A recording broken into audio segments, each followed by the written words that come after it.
We are back in the tent today with Michael Cerda from Vevo. Michael, Hey. thanks for joining me in the tent here. Love it. I hope you're comfortable. Can I drink something out of this? I'm brewing tea. All right, all right. You'll have some in a minute or two. Anyway, welcome. I'll do a quick intro from my point now at Vevo, which is obviously a big topic in the Middle East, digital content.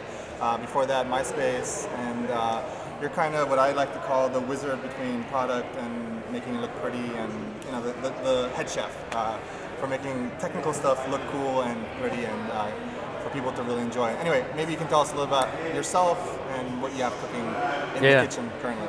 Yeah, so I think it's really important to be able to look at technology not for technology's sake, but for the sake of the impact in the user experience. That's the lens that I like to look at it through. That's the lens I like even my deepest engineers to think about it through. They're not thinking about bits and bytes. They're thinking about what it means to an end user and an experience. And I think that gives us a unique advantage and ultimately a unique experience and product in the marketplace. We're not, Vevo owns, the owned and operated properties of Vevo aren't in the Middle East yet today live. I think we will expand there in time. We're expanding to Germany tonight as our 13th country. So that's been one of the things I've been up to, is expanding Vevo from being North America focused to a global sort of focus. Thank you. And that expansion, it isn't easy, and a lot of times you like to expand once you've got something really figured out. So in parallel with all this, I'm trying to get our technology to another level such that we can innovate more feature rich more rapidly and bring more personalized experiences to the marketplace. That's kind of what I'm up to. As it relates to content, one thing I would love to share with you is I remember being a kid when I turned 10 in 1981. That was the day, it was August 1st, 1981, and that's the day MTV turned on. And I remember all the lead up, it was all of these celebrities coming on and saying, "I want my MTV," that was the whole bit. And I just loved it because all of a sudden, this is what the magic of music video really hit hard and hit home, because all of a sudden, instead of looking at the back of an LP or a cassette liner, you're able to see what people look like, and you see their interpretation of their music, not just your interpretation. It brings fashion, it brings meaning, it brings excitement, and that's a whole new way to think about music. And I think that just took that whole generation I was a part of to a great new place, and it was very exciting. And here we are, fast forward to today. I feel like, the younger generations have a plethora of choices.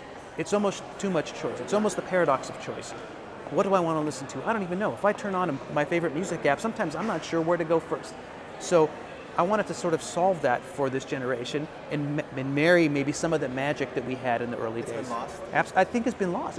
Because this generation has grown up on YouTube, watching clips on YouTube, searching the enormous catalog, and you don't know whether the video is really the video that the artist really intended, or is it somebody singing in the shower, right? You got that disparity, and you got a little bit of a quality delta there, right? A big quality delta. So how do you bring quality, premium experience, automated, personalized content, right? How do you do all those things? So we built a thing we launched earlier this year called Vevo TV. Yep.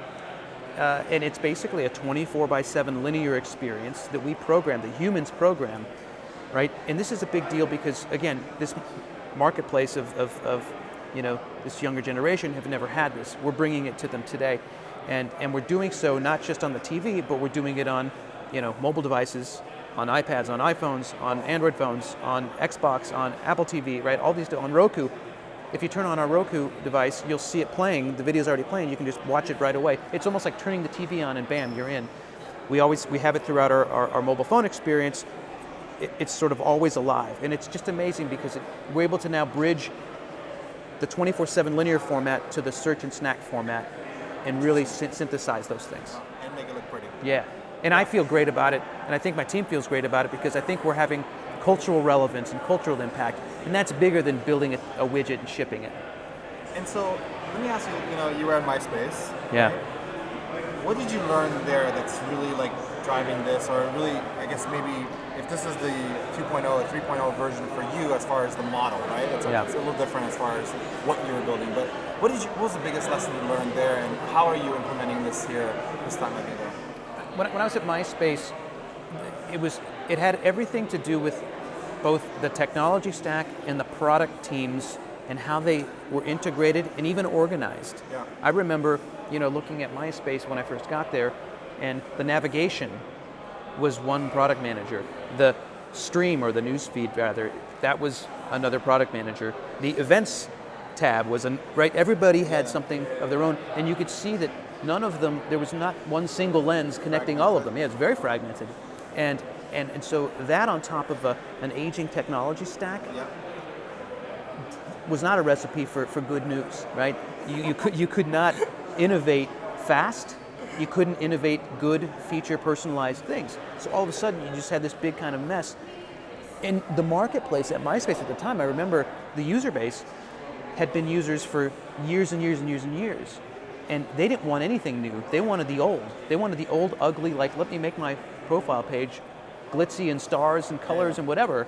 So, but see, that wasn't a growing market for the company. It was where there was a lot of SEO. There's lots of opportunities there, but it was hard to kind of convert that. And what my team does is, so I sold a company to them, and my team basically rebuilt messaging. We replaced sort of mail and IM and groups and forums. It was called Threadbox. Threadbox, that's right. Yeah, and it was a real-time group-based messaging product. So we took that and imposed it into that, and we were the only off-stack. We were like built on open source stuff, trying to work with .NET. So we built our app in like a month and a half, and it took another 6 months to integrate it into the MySpace mothership. Right. So what I learned was, you got to be structured properly, organized properly.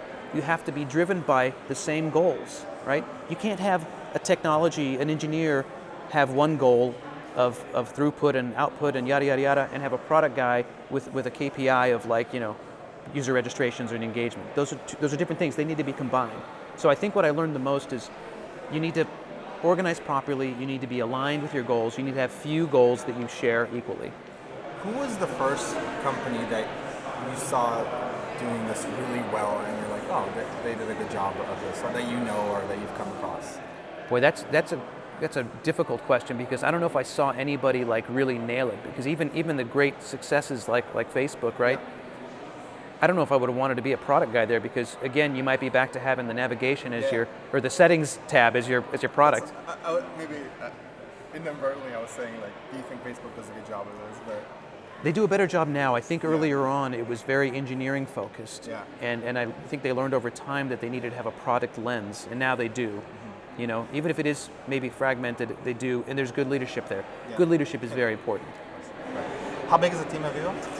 So my team is product and technology. So just so you have a sense, this is, we take essentially music videos from the record companies, and we basically ingest them into our system and encode them for all the formats. So there's a different format for Xbox as there is for iOS, as there is for web, for example. So we would code them. We design all these front-end apps and experiences. All these apps call an API, right, that gets common services like search, recommendations, user, all the identity, all that stuff. So my team has that end-to-end, including design, which is great because it allows us to really control our destiny at the product user experience level. And I think that's a great win for us. So there's, I think, around 40 of us all in, which is a tiny amount of people given the volume, I think, that we in the number of things we do, as related to some of the music streaming companies. Those companies have hundreds and hundreds and hundreds. Hulu has hundreds and hundreds. So it's because we're smaller from a size standpoint, we have to build more mechanical leverage into the whole process, so that when we build one thing, it's something that can be leveraged somewhere else. And so then you mentioned earlier that you just launched Germany. How difficult is this whole expansion globally and localizing? So obviously with the Middle East, a whole another animal in that sense. But is that something tough, like as you're kind of going global? When I first got to Vevo, it was something that was very tough because we hadn't really done it and streamlined it.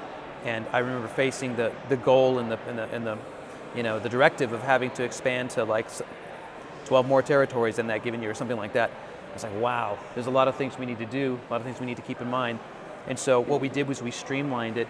We essentially, I hired a product person to run localization. There's a product manager for localization. And what she does is just that. She has all the requirements driven and has a templated-based approach, and she drives it through the entire organization. And we got the first country down, the second country, and you hiccup a little bit each time, like what time is it really going to launch? Is it coordinated? Does the press happen at the same time? But no, we got caching. We got to wait for it to clear the cache. We got the rights covered, right? Oh yeah, we got the rights. Good, right? There's all these things, and but now it's like a machine, a well-oiled machine. We can turn on one new country each month.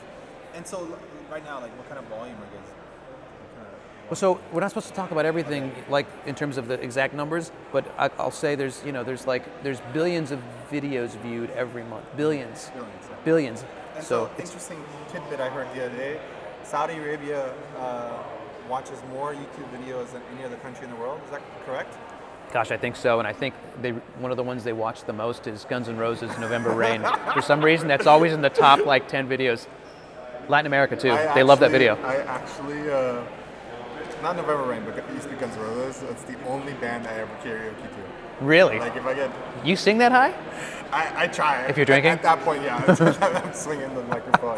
Welcome to the Jungle is usually Yeah. the one when I'm really fired up. But Yeah. Guns N' Roses, that's interesting. Any idea why? Sentimental?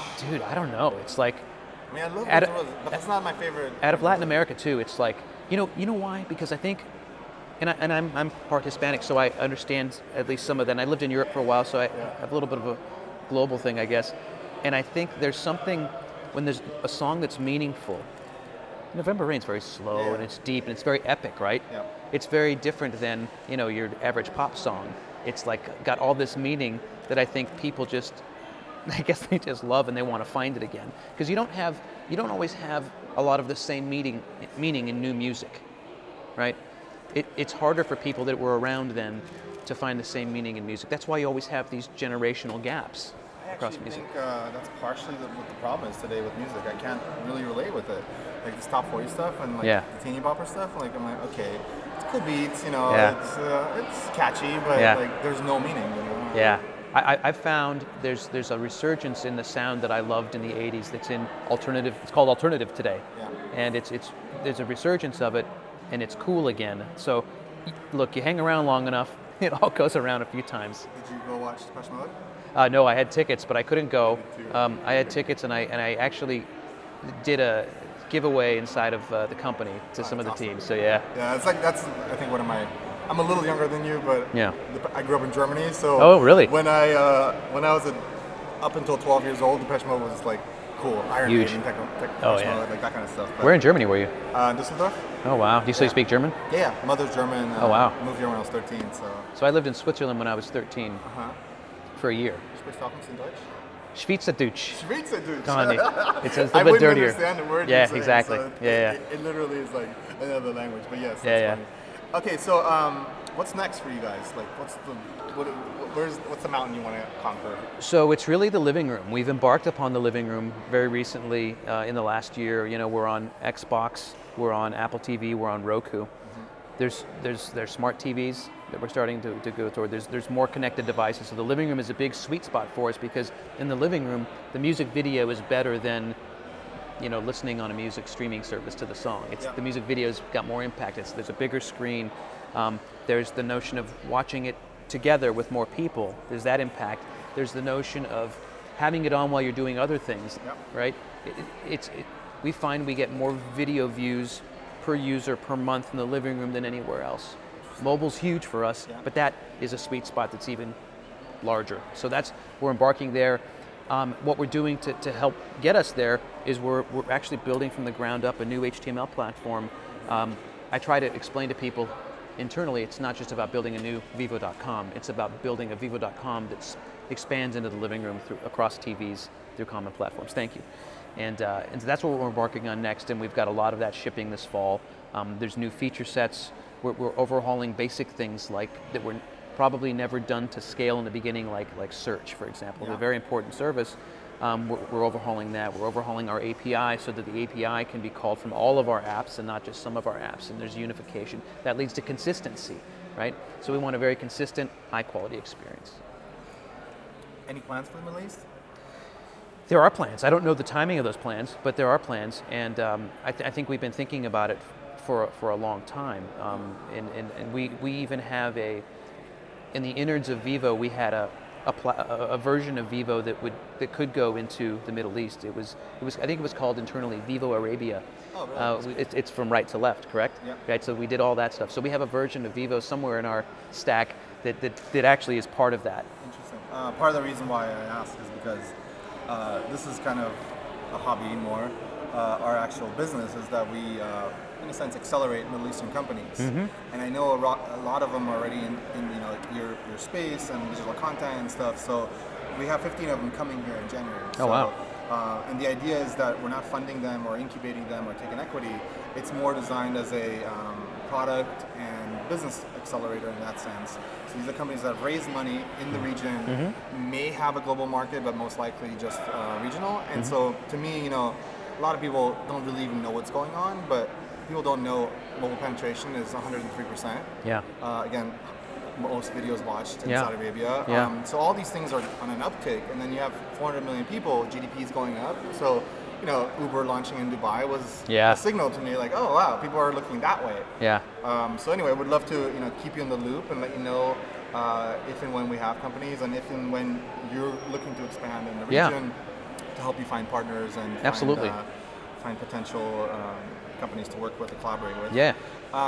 Final thing, we have this little thing that we do. It's called old rules, not new rules. It's like the number one rule that you live by. The number one rule I live by is alignment. Alignment. Explain that. Because if you don't have alignment, you have multiple people doing multiple things that are different, or at least for different reasons. Yep. Alignment brings people together. It's about people. And I think when you have alignment, you have people doing it for each other as opposed to doing it for themselves. And when they start to get to a point where they're accountable to each other, Yep. they're going to pull out the stops and they're going to find a way to get there and they'll overcome all of the hurdles that come before them. And I think you get consistency with alignment. You get common goals with alignment, right? And if you have those common goals, they're shared, they're mutual, and you can't tear that down, right? That wins. So that's really interesting. Is that what makes a good product person, you think? Yes, So absolutely. But product people it's interesting. Product people can be jerky sometimes, Yeah. right? Because you kind of have to be, because you have to almost stake out, your stuff. Otherwise, there's people coming in from other areas that maybe don't have the depth that you have. Yeah. And it's like, okay, I thought about that. And then you're spending all this time appeasing other people. But if you had alignment to begin with, you don't get there in the first place, right? It's funny because our whole thing is that we're aligning with the interest in the region, right? Yeah, So yeah. the way I try to explain it is that it's the entrepreneur, their investor, the organization, their incubator, the country, the region, the ecosystem. Yeah. And then at the end of the day, like, where on the back end is the U.S. corporations or entities who are looking to support this or have market share. So it's funny. I like that alignment. And even I used to, in my very early days, I was a sales guy and I was a business development guy, and I remember in those days, like, and I see it today when vendors try to come to me to sell me something to use in Vevo, and a lot of times it's not the right time, and therefore we're not aligned, Yeah. right? So you have to find alignment there in that relationship too. So as you guys go to map businesses and places together, you want to find that common ground. Sweet spot. Yeah, you find the common ground, you got something to work from. Yeah. Otherwise, you're going to hit and miss. Well, the reason why this is really interesting is because the region is fragmented, like you mentioned earlier, as far as, everybody's doing their own thing. Yeah. There's not as much transparency and collaboration and syndication. Yeah. And the biggest problem is that competing and being competitors is something that people don't really understand. Like, competition here exists. Right. Apple and Microsoft work together. Yeah. Samsung and Apple have deals. They sue each other, but they work together. Mm-hmm. That, as a regional cultural shift, is really what we're trying to infuse. And so Yeah. now that you were talking about it, it's almost like a little mini engineering team with Yeah. different things. That's right. Anyway, thanks for your time. Thank you. I hope you enjoyed this. I love it. What size shirt do you wear? We're going to send Medium. you a PITME shirt. Okay, awesome. And Excellent. would love to stay in touch. And again, I think what you guys are working on is awesome. It looks great, and I enjoy it very much personally. And I think, again, if and when there's opportunities in the Middle East, would love to somehow facilitate that or connect the dots. Terrific. Awesome. Looks forward. All right. Thanks so much. Thanks, Michael. Appreciate it. We'll see you next time. Peace.